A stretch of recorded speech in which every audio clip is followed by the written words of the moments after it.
Series. Well, we've been looking back at drivers from days gone by, and we thought we should do the same for an old short track. Since Martinsville is the smallest track on the schedule we visit all year long, it represents really what NASCAR used to be all about: small town short track racing. And we found some old school quirks that you just don't see anymore. Small things can leave a large impact. In North Carolina, this small town with its small track has left a large legacy. It was a short track, but it was a quick track, and it was a tricky track. When they built the racetrack, they didn't know how much banking they needed because there was not that much experience to draw from. I think it just happened to turn out. It put all the qualities there that are needed to mold a good racetrack. Stars were literally born and made right here.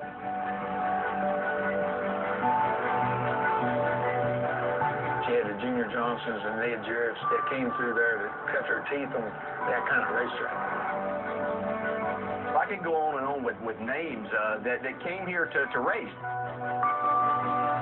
Jack Ingram, Sam Ard, Sarah Dent.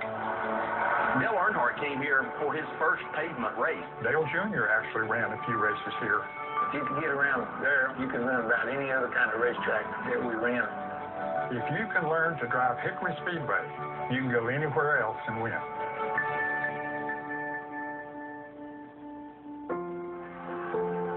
Certainly the Hickory Speedway played a major role in the growth of NASCAR because it was here almost from the beginning. An old-time racetrack, what the sport was built on. Every driver remembers this is kind of where I had to get my start. Hickory Speedway remains a relic of a time before television, when community mattered more than commercials. A time that's symbolized in the cemetery overlooking the track. There was a funeral, everything shut down here at the racetrack. Whatever was going on, that took precedent. And it didn't matter how big the event. They had their funeral when the hearse left, they'd throw the flag and we'd go racing again. To keep the Speedway in the right vein with the community, they had to do that.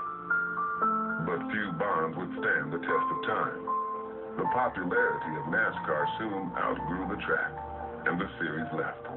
Hickory wasn't forgotten, though. It helped birth the Busch Series by hosting 6 races in its first year. The Busch Series was a savior, but then the Busch Series outgrew this racetrack. For the sport to grow and become a national sport, it had to run in bigger market areas. That's the big reason it went off the schedule. As sad as it was, it was just one of those things that had to be done.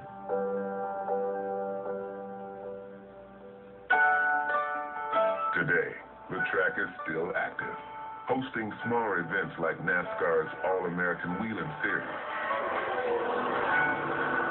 But some think it could still handle a bigger ticket. A nationwide race here with some upgrades to the pit area would certainly be a huge draw. Hickory Speedway was deeply important to many who built the sport, including NASCAR champions like the late Bobby Isaac, whose final resting place is within view of the track. So many drivers grew up within its walls. I drove in the very first race that was ever run here. My first memories are as a kid. I handed out programs, I sold popcorn. These grandstands and things that you see are still the same things that were put into place many, many years ago. It just hasn't changed a whole lot. Without this racetrack, I don't know that I would have ever gotten a start. There wouldn't be any Daytona 500 wins. There wouldn't certainly be any Hall of Fame nominations. None of that would have taken place without Hickory Speedway. It brings a chill to me to this day to stand here and talk about all the great things that have taken place here, and a lot of them I've been a part of. This is home.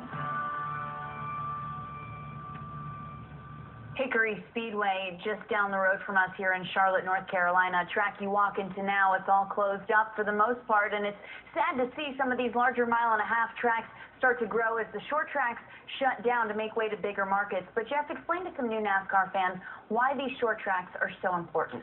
Well, I think one thing we kind of brought out in that little piece was the fact short tracks helped develop some of the characters that are racing even today. I mean, back in the day, everybody had their way of style of racing, you might say. But car control, throttle control, as well as that temper control, I think came out of those short track events. And I think a lot of people were able to watch these guys put donuts down the side of the cars and yet still find their way to victory lane. And it was made for exciting racing, and you had to figure out how to not, get tearing your car up trying to get to victory lane. And I think, too, Danielle, as the number of short tracks have dwindled on the Sprint Cup circuit, the appeal has grown. I think we saw in that piece why. There's an inherent charm that these ovals have that's different from the big mile-and-a-half, somewhat antiseptic speedways of today. I think if the building boom of the 1990s could have happened again now, I think you would have seen at least a 3/4 mile oval or a half-mile oval being built instead of all the mile-and-a-halves that were built over the last 15 years.